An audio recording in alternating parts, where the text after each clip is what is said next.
Hello and welcome to the MBOM podcast, where you will learn to master the business of yoga with guests from around the world who have experienced becoming successful yoga teachers, studio owners, and much more. Now, here's your host, Amanda Kingsmith. Hello and welcome to another episode of the MBOM podcast. I'm Amanda and I'll be your host for this and all episodes of the show. This episode of the podcast is brought to you by FavYogis. Do you teach privately? Make payment and registration a breeze. Use the FavYogis app to create and manage classes for your personal clients. Life is just easier with autopay. You can forget about remembering to Venmo, or if you're up in Canada, sending an invoice, an e-transfer, or a PayPal, depending on where your clients are in the world. With FavYogis, you can use autopay to enable repeating payments. This will save you so much time and make things so much easier. You can also keep your calendars in sync. Google Calendar integration automatically updates teacher and student classes when you make changes. It's still just your yoga. Teachers add classes, students add teachers and students stay connected. Head on over to the App Store and find FavYogis, FavYogis. Use code MBOM and let them know that I sent you. This episode is also brought to you in part by Ana Luisa. Ana Luisa is a jewelry company, and I know what you must be thinking. What on earth does jewelry have to do with yoga business? I had the same thing when they first connected with me, and then I got to know the brand, I got to know the people, and I got to know the jewelry that they make. And I started thinking about how, as a yoga teacher, I really haven't treated myself to anything nice over the last couple of years. I've been so focused on the hustle of my business, bringing money in, that I haven't even been thinking about self-care in the form of the jewelry that I wear. One of the reasons that I really love Ana Luisa is that they make jewelry that's recycled gold. I don't know if you knew, but it actually takes 20 tons of earth mining to produce a single ring of gold. And with Ana Luisa, they use 100% recycled gold in their products. This is a huge win for me. On top of that, a lot of jewelry that we buy ends up being cheap, breakable, and it's rarely recycled. It's a huge waste for the environment. Ana Luisa's products come from the same jewelers as Tiffany's and Louis Vuitton, and they are very confident in their quality. And after trying their products, I can feel the exact same way about it. But the great thing is that it doesn't come with the big price tag. For the first time in years, I'm treating myself to jewelry that is high quality, great for the environment, and it looks good. They have stuff that is everything from daily wear to stuff you could wear to a wedding or a big event. And for me, that's the perfect fit with jewelry. So if you have been like me and you haven't really been splurging on anything because you're hustling in your business too, but you really want to give yourself maybe a little bit of love through the form of jewelry, something that's affordable, good for the environment, and is going to last a long time, head on over to analuisa.com/MBOM. It's analuisa.com/MBOM, and they've got a little discount for you over there. And as always, thank you so much to the sponsors of this episode for supporting the show, and I hope that you guys can go support them in return. All right, now on to today's episode of the podcast. I'm very excited to be joined by Maryam, who is the CEO and owner of Office Yoga. And Office Yoga is a nationwide service that offers a comprehensive yoga and meditation program on site for companies. They also offer an Office Yoga teacher training that certifies instructors under the methodology of teaching in the corporate environment. And Maryam's been running this business for 8+ years, so she has a ton of real life business experience on top of teaching yoga for a number of years. So on this episode of the podcast, Maryam talks about her journey as a yoga teacher, how she first got started, how she first got into teaching corporates, and then what inspired her to create Office Yoga. And a lot of what you'll hear is very much an organic business. It wasn't something that when she got her teacher training, she was like, this is what I want to do.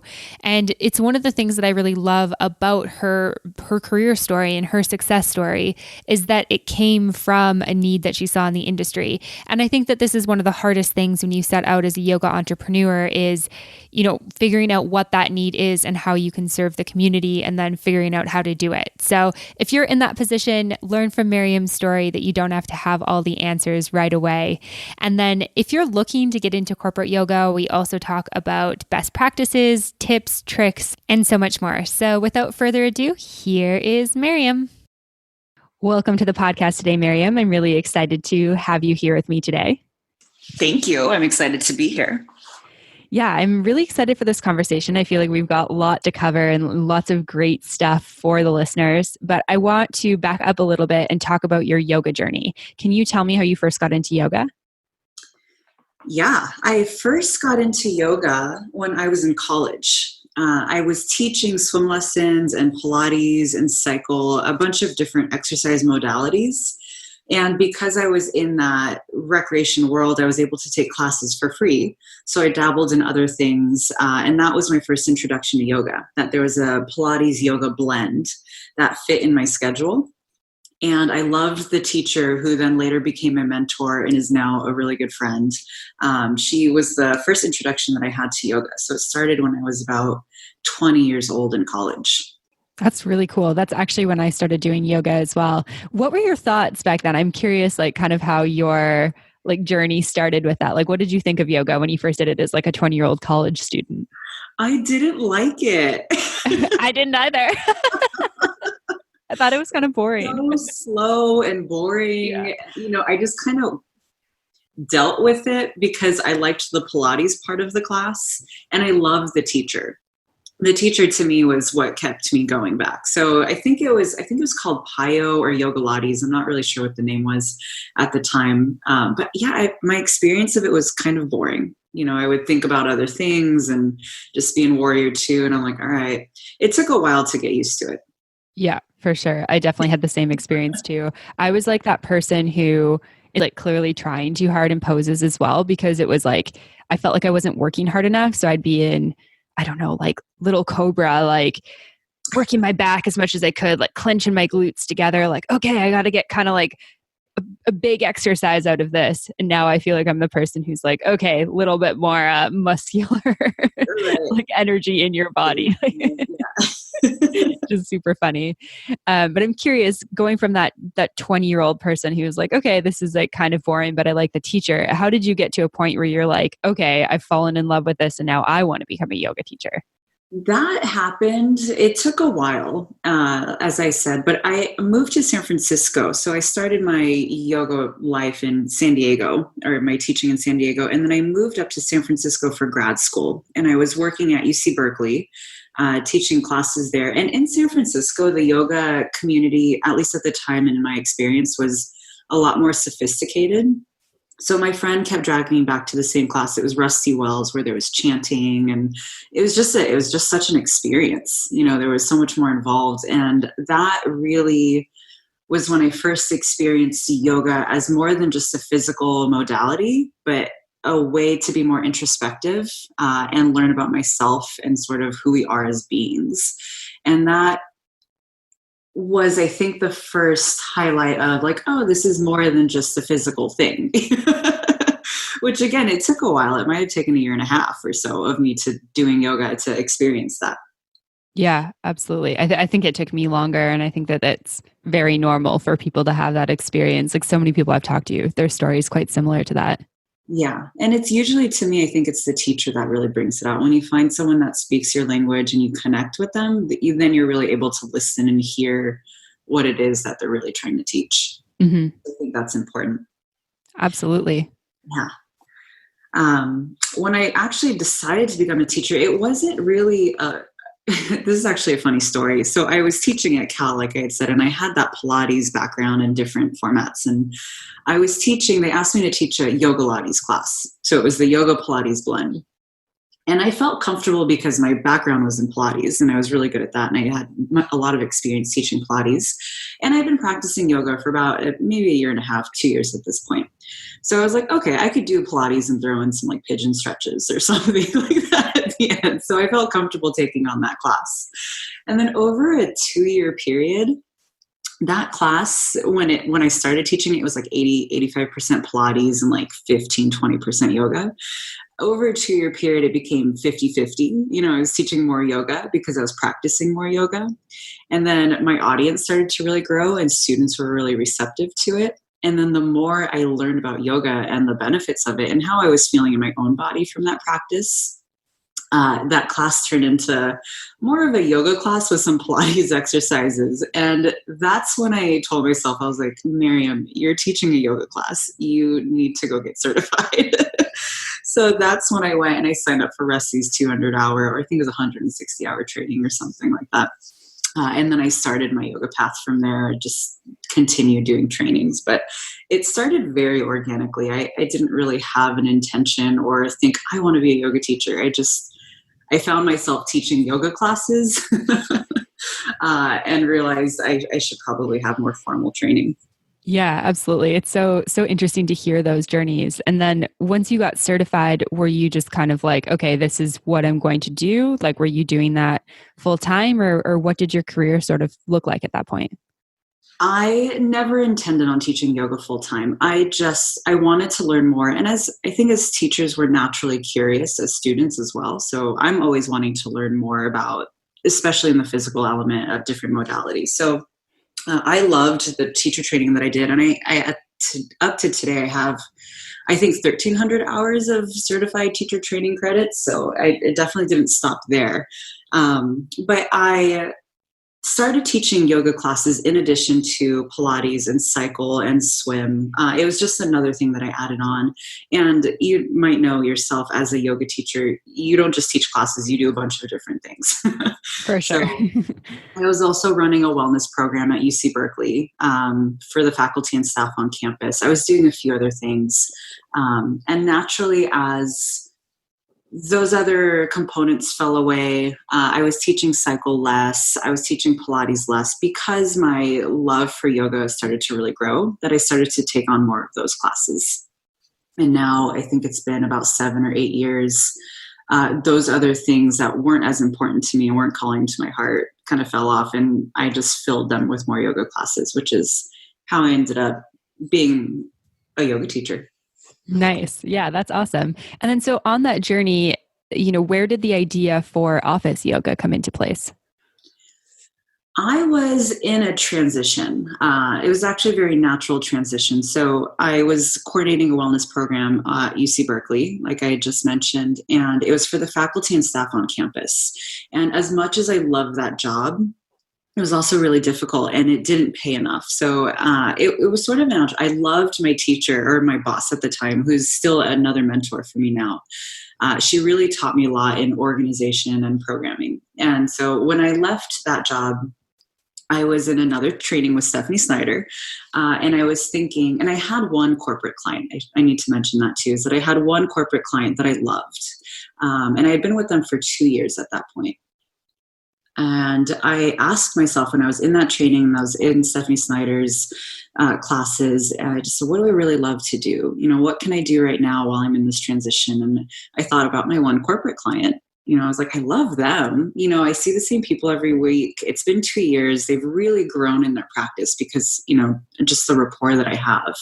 I felt like I was visiting friends every time I came in. So I asked them if they wanted to go a couple times a week. They ended up, going twice a week at that point. And I thought, I could just do this temporarily, teach in offices until I figure out my next job, quote unquote, real job.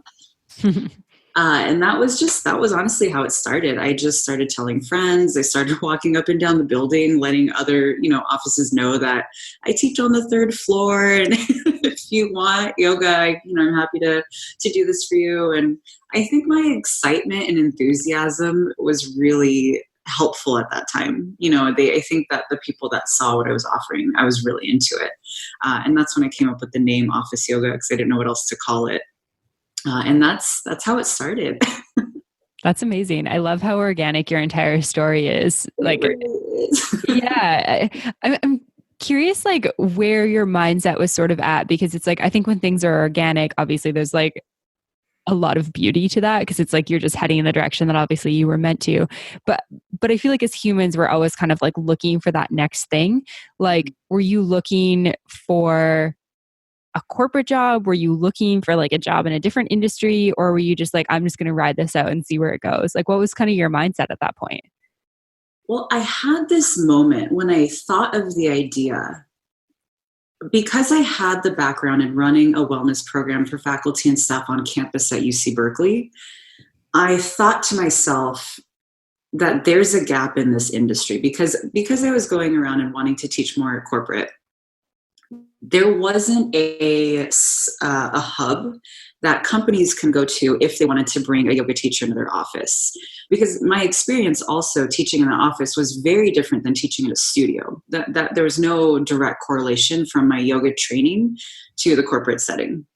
So I just learned through experience doing it, in my previous jobs that I could do well here.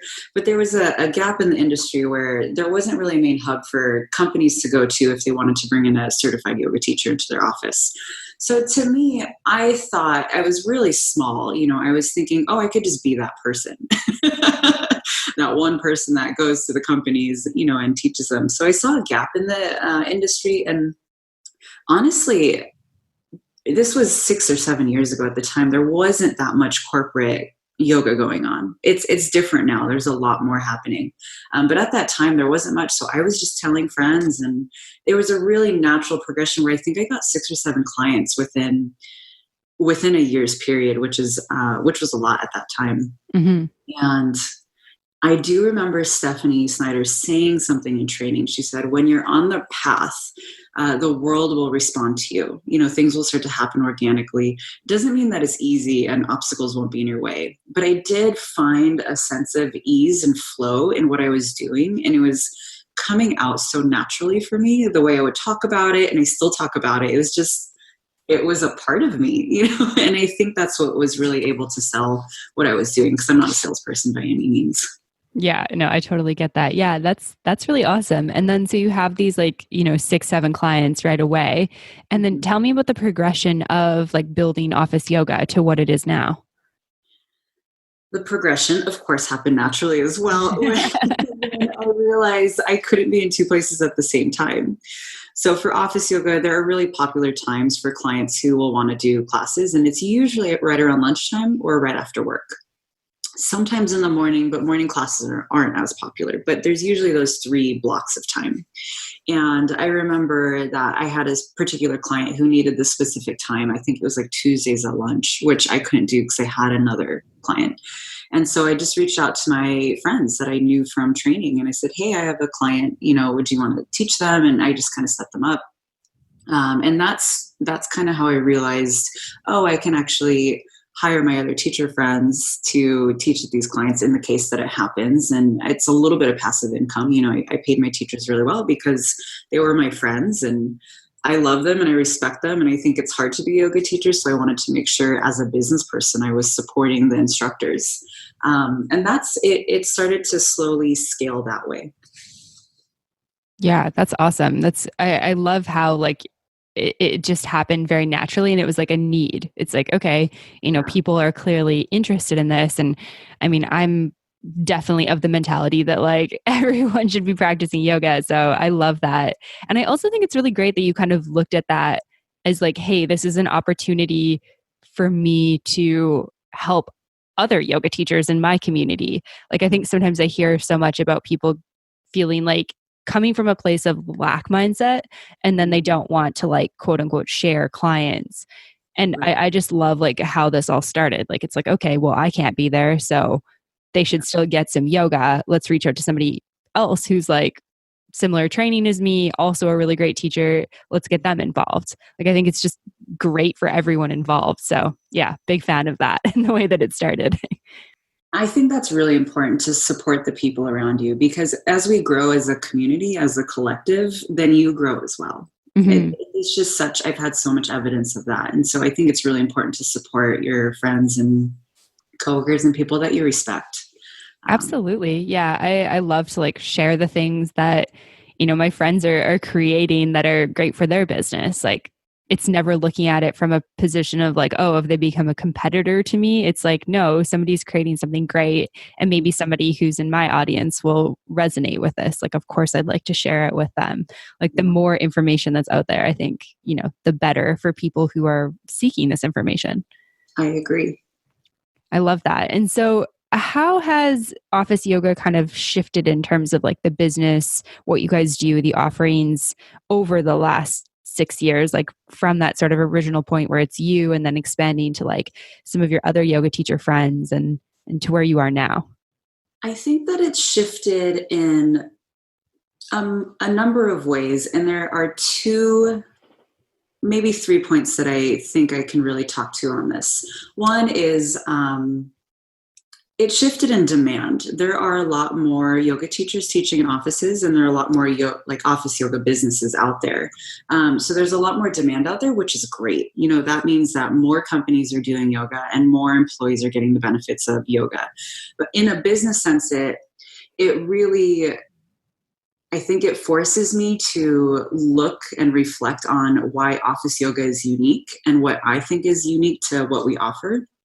And what I think that we offer that is unique is that we are a comprehensive program. So when I talk to prospective clients, I lay out the full year of programming because I kind of know what we're going to do a year in advance. And then I break it down quarterly. So every quarter, every 3 months, we have a focus. Quarter 3, starting in June, is going to be focused on spinal extension and back strength, which helps with posture. And so these are the things that we talk about, or that I talk to our prospective clients about. And as I have instructors, I now have a training program. So all of the instructors who have gone through the training program and work with office yoga, we all go over the themes quarterly. So it's really, even though every teacher's out there teaching for office yoga has their own unique way of sharing the practice, we have a similar theme that we're all sharing together, which I think is important. Yeah, for sure. I think that's one unique way in which office yoga has grown, is just the demand in the industry. And then also, having experience teaching in the office, I've been able to come up with different formats for clients. So, we have the basic flow format, which is rolling out the mats, which is, similar to what you would think of when you thought of yoga. But I've developed a different format, which I call the express format, that we can now do around the conference table. So people don't need to change out of their clothes. And I think that's been more unique in the last 3 or 4 years that I've really been able to develop that. And what does that sort of look like? It's really funny when I talk about it, because it's so unique and people aren't familiar. They always think we're doing yoga on the table. And I'm like, no, we're not getting on the table. We're just using the table support. So the same way you would use a block to help assist your yoga practice on the mat, you would use the table or a chair to help with the poses. So you'd have, doing down dog on the table, you'd have both your hands on the table and you would step back so your body's in an L shape. So that's one way that we would use the table for support. Okay, that's interesting. I like that. I feel like too, that's feels like a very, I guess, sort of safe way to start yoga, especially as somebody who's maybe seen yoga on TV or has that crazy cousin that does that yoga thing, or has maybe heard about it from somebody who they're like, oh, that's cool that you do it, but I don't look like you, or I'm not flexible. Yeah. It feels like a good entry point. It's a very good entry point because most of your audience in corporate they're beginners. They've never done yoga before and they have no idea what Sanskrit is. They have no idea of our world. So I think it's really important to be able to meet your audience where they're at. Mm-hmm. And for, people in the office environment, they could be intimidated by having to change their clothes or get on the floor. Getting on the floor for a lot of people is really hard. So I think this is a really nice way to be able to introduce yoga. And the class is usually 20, 30 minutes. It's not that long either. So I think it's just a nice introduction to yoga. And there's still a lot that you can do in this format, but most of the clients that do it they're going to be our law firms or our bankers that just don't have a lot of time. So it's their introduction to it. Yeah, no, that's great. I think that's a really, really interesting offering. I'm curious, with the training, is the office yoga training, is it a 200-hour, or is it a 200-hour specific to teaching corporate, or what does that kind of look like in terms of what it teaches people and how, what they kind of learn? Of course. So I'll say two things about the training. I'll tell you why I created the training and then what the training is. When I first started, like I said, I was bringing in a bunch of yoga teacher friends. And then once my friends weren't available, I was kind of asking friends of friends and auditioning them just, for liability reasons. I needed to make sure that they were good. I started auditioning other instructors that I didn't know well. And I just saw the gap again. They were coming from the Ashtanga world or the Vinyasa world. or the Iyengar world, and they weren't able to translate their methodology into the corporate environment because, again, most of our audience is beginners. Mm-hmm. And that's when I realized they have the foundation of teaching yoga, so I didn't need to reteach them that, but I needed to teach them how to translate what they know into this specific environment. Because we're also teaching in weird places, on the kitchen floor or in a lobby area. It's not necessarily private all the time. So I decided that, it's time to create some sort of a training program so that people at least have a smooth transition and can then go into the environment confidently. Whether or not they work for office yoga is, it's sort of beyond me. But the training is a 20-hour training. So it's one weekend. It's Saturday and Sunday.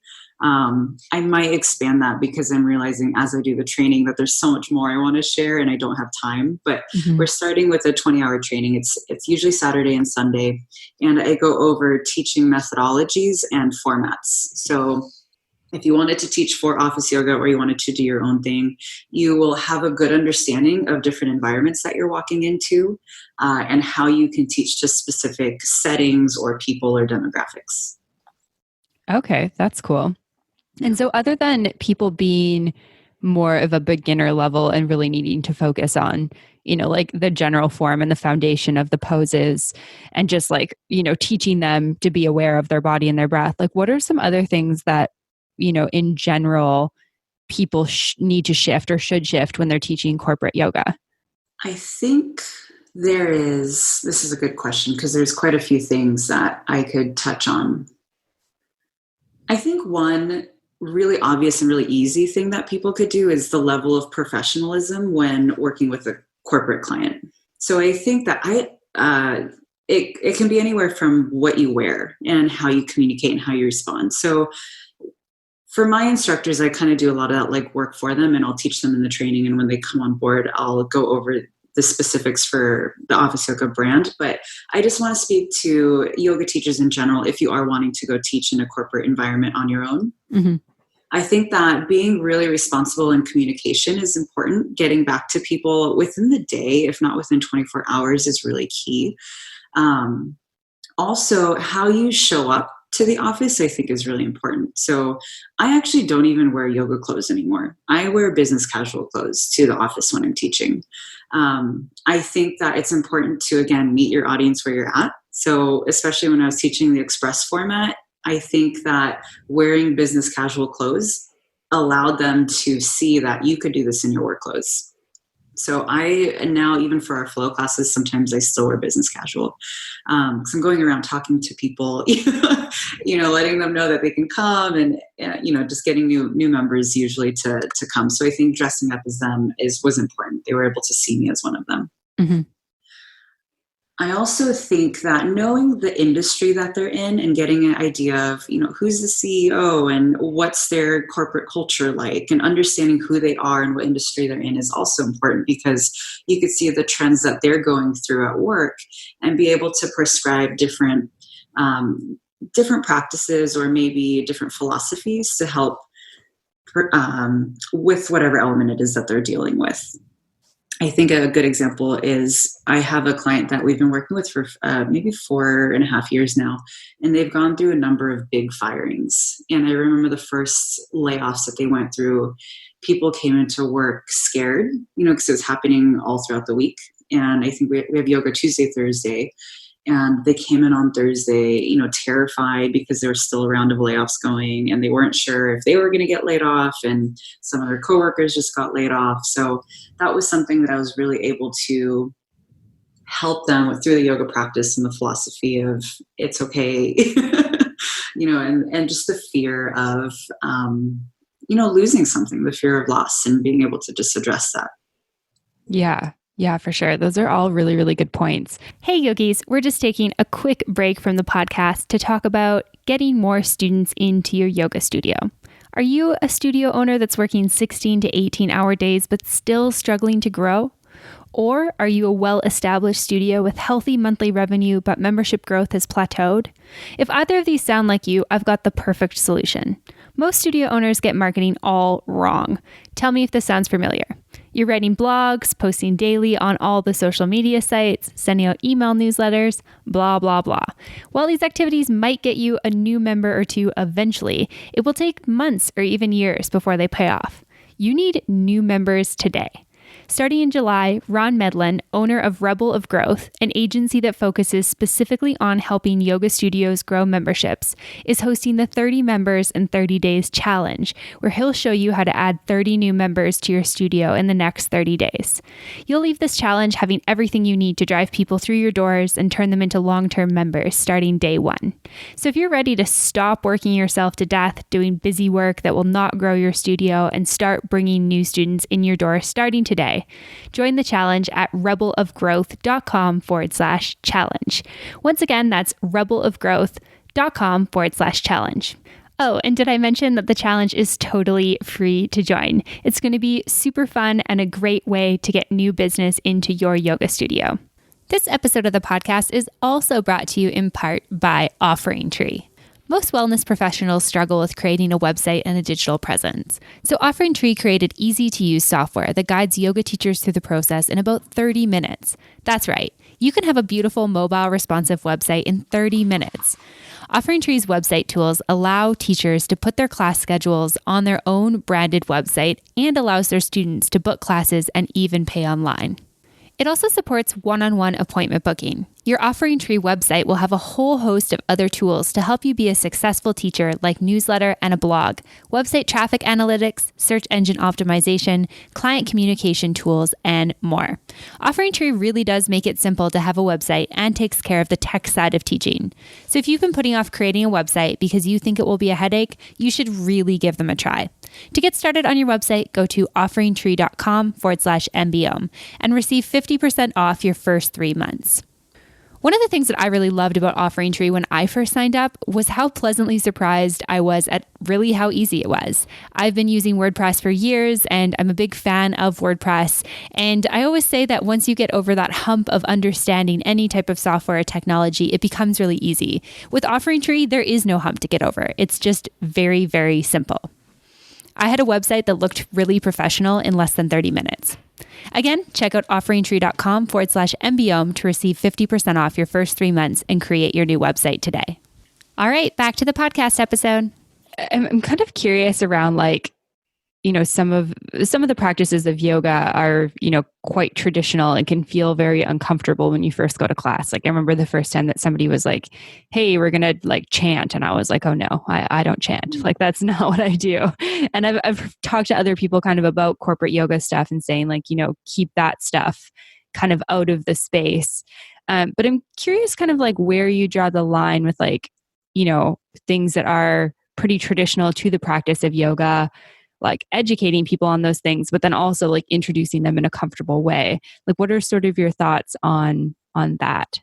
That is one of those fine arts, that we play with. And I think that the philosophy and the spiritual component of yoga is just baked into the sequencing and the practice that we offer.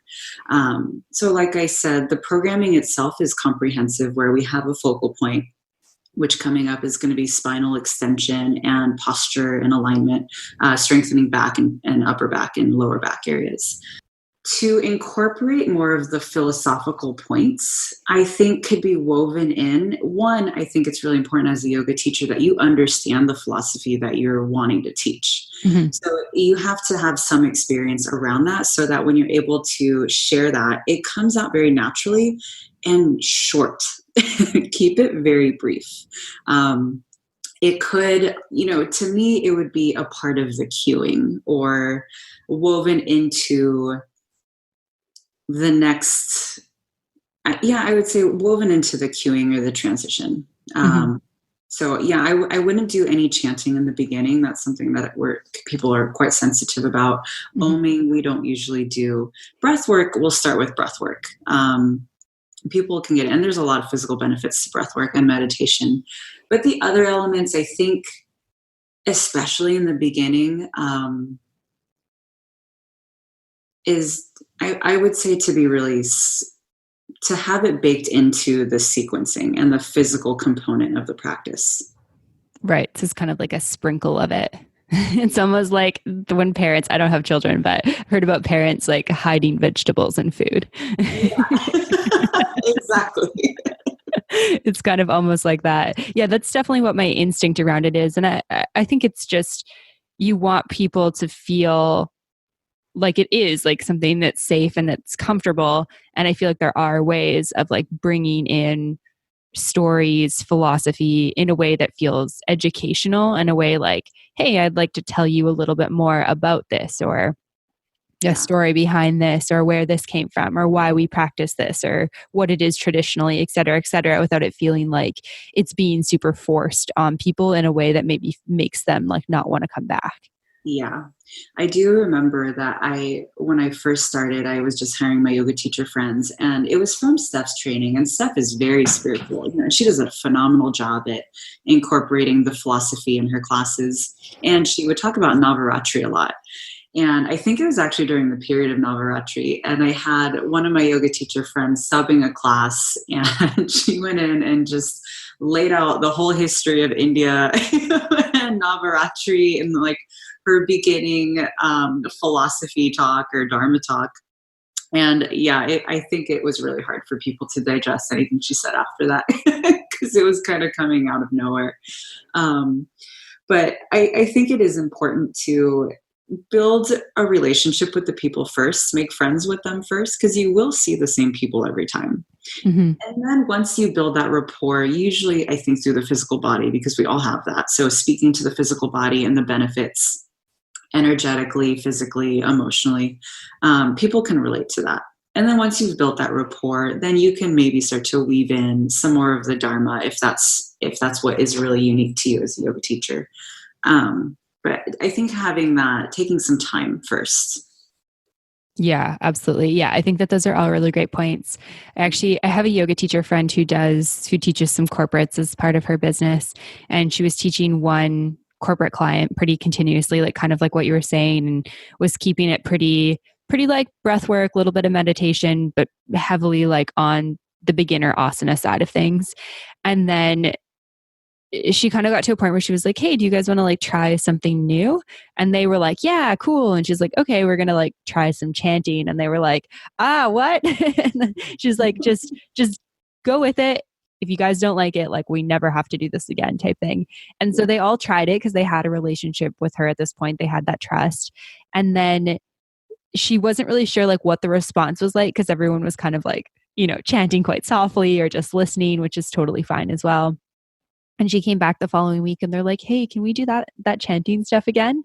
And she said now it's kind of a part of the regular practice there. And I feel like it's, with all things in yoga, I feel like the proof is in the pudding a little bit. Like working on your breath feels really awkward until you're like, oh, wow.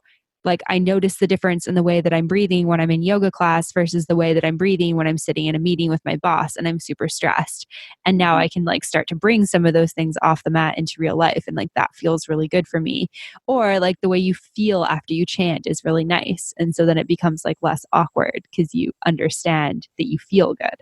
Yes. So, one of the other things I wanted to touch on is for the yoga teachers listening, what are some tips for getting corporate gigs? Like if you are wanting to start teaching corporates, like how do you even get started with that? And of course, I'll put a link to the training in the show notes so that people have access to that, because I think getting trained on something like this is definitely a great step.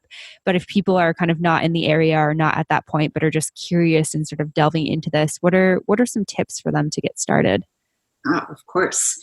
The first thing I would say is, if you're a yoga teacher and you also work in an office, start with your own office. I think start teaching your own coworkers, because I know a lot of yoga teachers have multiple things and a lot of them teach full-time, don't teach full-time.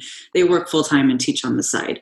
So if you're one of those teachers that is doing both, I would really suggest starting at your own office, teaching to your coworkers, finding that space so that you have an idea of what it's like to teach the same people. Because I know that in studios, most of the time, you don't have the same people every time.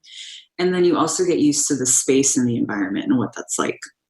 I would also say that get really comfortable teaching beginners. So if you have an opportunity to teach a beginner's class at a studio, or a beginner's class somewhere, just get used to teaching to an audience, or teach your friends and family and parents who have never done yoga before. Start to read the reactions and get comfortable teaching beginners, because that's what it's going to be like. And that's how you'll be successful when you do actually get your corporate clients. So I think one point would be start at your own office if you do work in an office. The other thing I would suggest is just start talking to friends and family. Start talking to people it's maybe at the end of your class, you can say, hey, I'm also available for corporate classes. If you work in an office and you want yoga there, I'd be happy to come. Just talk to me after class. It's going to start with your own personal network. That is really the best way to do it. I don't think companies are risk averse. So I think that they're going to go with someone that they either know, or a company that they trust that has, a lot of liability and backing, and they has some rapport. So I think that starting with your own personal network is going to be the easiest route for you. Mm-hmm. And then, of course, through the teacher training, if you guys wanted to sign up for the training, I could teach you a lot of different methodologies and formats so that you are comfortable going into the office. And then also, as part of the Office Yoga Network, I get a lot of inquiries just having done this for a really long time and having that brand recognition and rapport. We get a lot of inquiries from companies all over the country and even all over the world. So we get them from London and Canada and Singapore, which is kind of crazy. So that's amazing. It's great, and I think that's something really valuable that I have, that I can continue offering other yoga teachers. Because of course I can't teach all these classes, and and these other places are so far away that it's nice to know that there are teachers in that area, so then I can connect them with these clients. So that's another benefit of the training program, is that I will know you at that point. We'll have a relationship after the training, and I can refer you to other clients. Mm-hmm. I love that. Easy ways. But, again, start with your own personal network. Just start telling people, and take every opportunity that you have, so that you get that practice. Awesome. And do you have any tips for kind of negotiating packages, payments?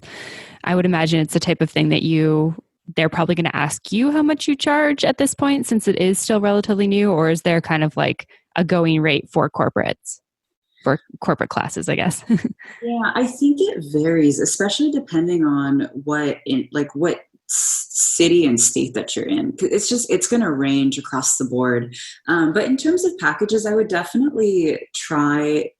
People will ask if they could try something, so you could do one class, which I don't love that, because I don't think it really reflects the benefits of yoga. It's like trying to lose weight and eating a salad once. It's like you have to do it multiple times. So at the very least, I would try doing a 4-class pack, or a starter series is what I call it. And selling 4 classes and doing it once a week for a month, and then if they like it, they can continue on from there. So, finding that price point, just ask other people that are doing it in the area, or, search it online and see what the area rates are. And then something that you're comfortable with, I think that would be the best way to do it. But definitely selling, I think, a starter series or a beginner series of 4 classes is a good way to start. Yeah, for sure. I think from a business side of things too, like it's going to be quite a bit of back and forth, I would imagine. And, you want to make sure that like conversation is sort of worth your while, like that you're not just like negotiating a bunch to come in one time and then you have to follow up and they have to talk to the people who went, and the people who went are like, I've never done this weird thing before. So yeah, I think that that's a great piece of advice just for both parties involved. Yeah, there's a lot of, for me personally, I do a lot of research and a lot of work to understand who I'm talking to in advance. So there's a decent amount of work that goes into it. And honestly, the net gain from just one class, I don't find valuable. So that's why I will always suggest a 4-class pack, or, you can even do a 10-class pack that lasts like 6 months or a year. So at least you get a little bit more in that one transaction than you would just from one class. Awesome. Yeah, that's great. I think it's really interesting too, how with pricing, like I feel like the yoga industry is kind of like an interesting one, because there's not just like one sort of set price.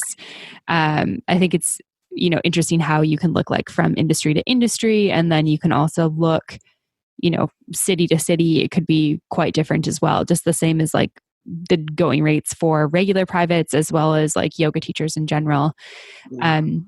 Yeah, I think it's just kind of an interesting thing. I'm curious if you've ever had, I guess, like situations where like you've kind of like pitched yourself to an office and they've just been like totally against yoga, or they think it's too expensive, or has that ever been your experience, or are people like generally pretty receptive within, the office spaces and the corporate environment from your experience? At this point, I am only responding to incoming inquiries, which is really nice. I've over the years, I've built a platform and built a reputation where I'm now only responding to incoming inquiries. So usually the people that are reaching out already want yoga. But I can say when I was first starting and I was going up and down in the building asking people if they were interested in yoga, I had my business cards and I was kind of, offering my services, and I got escorted out by security before. Oh my gosh. Yeah, it was so aggressive. There was just one woman. She was in HR, and she was just one of those people that was like, oh my, what's it called? I'm forgetting what's it called when you're soliciting? Yeah. Oh yeah. Out for soliciting, which I never thought of what I was doing at that time as soliciting, but it totally was. And I got escorted out of the building, which was a little traumatizing, but also funny, just funny now reflecting back on it. You're like, you need some yoga. Yeah. And so I think what's really important is, as you're telling your classes or your students or offering it, people might not be receptive to it, and it's not personal. It has nothing to do with you. There could be so many things. It could be the culture of the company isn't revolved around that,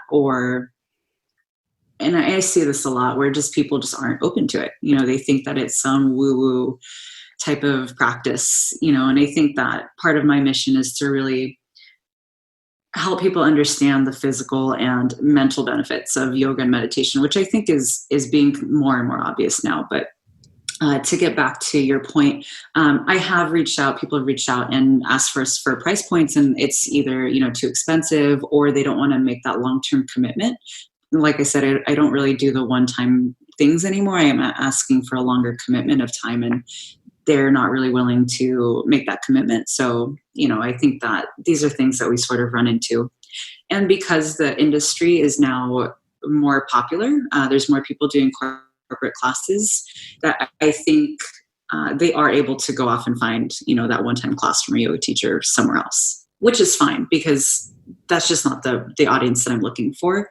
But I think what I want to say is there will be pushback. There will be pushback in anything that you do, and just to understand maybe where it's coming from and that it's not personal, but really understanding where it's coming from and what their needs are, because they're looking for something specific that you just might not be offering.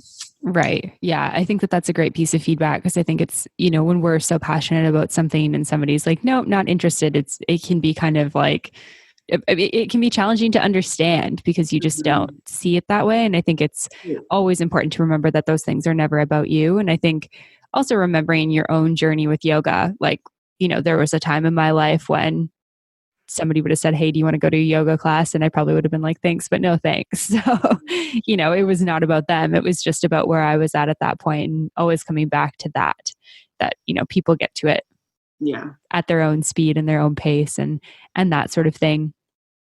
I think too, looking at your own offering as well is another important thing, like, being humble and looking at like, okay, if I'm offering this thing and people are not interested, what do I need to do to shift it to make it something that people are interested in? Obviously within still your skill set and that sort of thing. But knowing that if you're offering primary series and you're trying to go around office to office, that just might not be something that they're looking for.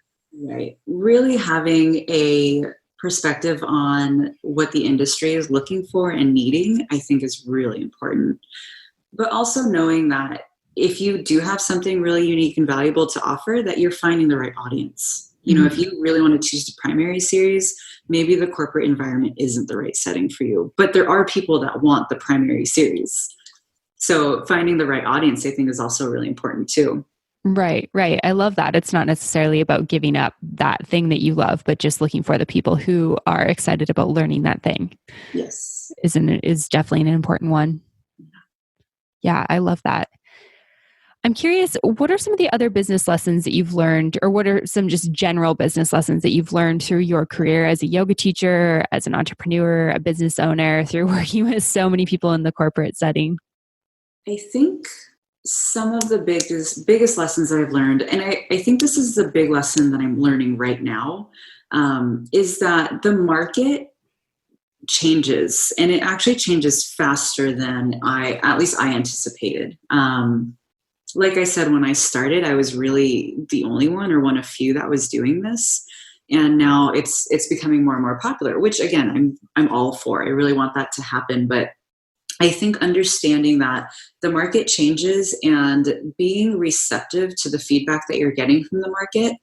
And when I say market, I mean your clients, the industry that you're working in, and being able to shift with that and be able to stay with that without losing the core values of what you're offering.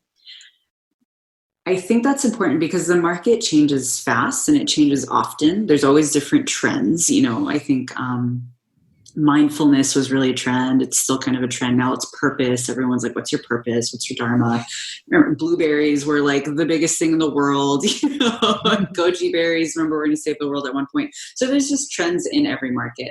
And if you're trying to stay with the trend always, you can end up getting really exhausted changing, what it is that you're offering all the time. So I think really understanding at the depth of all of the trends, what the need is, what you're really offering, and your value, and then being able to sort of put the icing on the cake with the trend. And so for me, I think teaching corporate yoga, I really want the practice of conscious business to expand. So conscious business being our expansion of how we measure success. And businesses measure success by profitability and revenue, right? The more money we make, the more successful we are. But I think it's really important to also include, measuring the social impact that you have through your organization. What are you doing with the community to help serve and elevate the community that you're in? And also employee well-being. These things need to be measured, I think, equally along with profit. Mm-hmm. So as a yoga teacher, I know that a yoga teacher in the corporate environment, I know that I'm really focused on the employee well-being and making sure that people are happy and efficient at what they're doing so that they're able to help elevate the social impact and the revenue and the core of their corporate works. Yeah. Depending on whatever the trend is in the yoga world, maybe back bends are really trendy or arm balances are really trendy. Everyone wants to know how to do a handstand now. You can shift the trend of what it is that you're doing, but the core of it's still going to be the same. Right. Yeah, no, that's really interesting. And I think too, on the note of conscious business, I really love that. And I think that it's kind of a natural blend in the yoga space because I think, the idea of business is a bit more taboo for a lot of yoga teachers. And so for them to do business, it needs to feel like it's, heart-centered, it's conscious, obviously this is a generalization and people have lots of different approaches, but that's been my experience kind of in general. And I love the idea of like bringing that to the corporate world. Like I think yoga needs more tangible business and business needs more like conscious business. It's like we kind of need to meet in the middle and, start doing things like defining success by our own terms instead of what some Wikipedia definition is and looking at the things just beyond profit and revenue and that sort of thing. So yeah, I really love that. Yeah. And it's happening. There's a whole movement towards conscious companies and conscious business. And I'm really wanting to embody that and demonstrate that just through office yoga and the way I run my business. So I think I mentioned earlier that I take really good care of my employees, my instructors. I pay them well. I pay them a livable wage for San Francisco. And, I think in social impact world, actually this new campaign that we're launching in the fall, which is Teach One, Feed One. And I have a story behind it, but for every class that we teach, we're going to donate a meal to a child in need. and we're working with No Kid Hungry that I have a personal connection through, and I'll be sharing that story in the fall. But just having a social impact, like how are you benefiting the people around you or your community, I think is important. It feeds our souls when we're doing work like that. Mm-hmm. And I think that is so much more important than making a lot of money. Of course, you need to make money to run your business and to make these things happen. But I think it's not as important as we value in America and the culture that we're in. Yeah, absolutely. I think that, people often look at like jobs, careers as, the one thing that they measure is the financial aspect of it, how much money you're making. And yes, that is an important aspect of it. But I like to think of careers in general as like, there's going to be a bunch of different elements that might fill you up, like working with great people. Mm-hmm. Maybe you value a flexible schedule. Maybe it means you get to live in a great place. Maybe it's like the actual work that you're doing, which is an important one for me. And I think that everyone kind of places different values on those different things. And there's nothing wrong with valuing the money that you make. But I think it is looking at like, okay, my happiness within this should come from something other than just that. Like if you're working something where you don't like the people you work with or you don't resonate with them, you don't like where you live, you don't really enjoy the work that you do, yet you make a lot of money. Like, is that what you want to be doing with your life? I mean, for me, that's like a pretty hard no. Obviously, people need to make their own decisions, but yeah, I feel like I'm pretty passionate about encouraging people to like look at the bigger picture and find something that really fills them up in a lot of different ways. Yeah, I agree. And I have some personal experiences. I've had two people come work for Office Yoga, and they were coming from the tech world where they were making significant amount of money, a lot of money. And they left those jobs, and chose to work with Office Yoga, where they were making a lot less money, but they loved it. They had that heart attachment to it, and they were learning a lot more. They had the experience of learning and educating themselves in a new industry. So I think that just goes to speak that, of course, money is important. We don't want to devalue that. It's actually really important, but it's not everything. It's your experience and how you're being treated and your day-to-day, I think it needs to be valued just as much. Mm-hmm. Mm-hmm. Absolutely. Yeah. I'm curious how in the corporate setting you kind of like weave in the conscious business. Like I know that obviously you can lead by example. So, having a business that is very like heart-centered and, that social side of it is important to you. And so you're making that a part of the business that's known. But what are some other ways that you can kind of encourage, this, I guess, like a more of a yogi lifestyle or conscious business into a corporate side of things? That's a good question. And there are 2 points that I want to touch on for that. One is, I think in part of conscious business, we're looking at it to include social impact and employee well-being. And I think as yoga teachers, we have a natural ability to allow people to feel very grounded and connected with themselves and with their employees and their environment around them. So I think that's in one way. It's baked into the service that we offer. It's sort of from the ground up. The other point that I want to make, and this is, I won't be able to speak to it too clearly yet because I think I'm still trying to mature the idea, but I'm looking at ethical principles for conscious business that's based off of the Yama and Niyama. Oh, cool. So I started it in December, and as I was going through it, I realized I need a lot more time with this. I'm living the experiences as I run my business and as I grow and as I go through these obstacles. I'm living it out right now. And I think it will be something that I continue to live out, but I'm looking at creating some sort of a program that's a little bit more for exec staff or anyone that's in a management or leadership position that's looking at and has an impact on a group or a team, how they can use these ethical principles to lead conscious business. And that's hopefully I had a really aggressive timeline for myself, which I think I gave myself a year, and now I'm looking at it, I'm like, wow, I need a lot more time. So again, it's something that I'm playing with and maturing over time, but I think that's something that will be really valuable to the conscious business movement.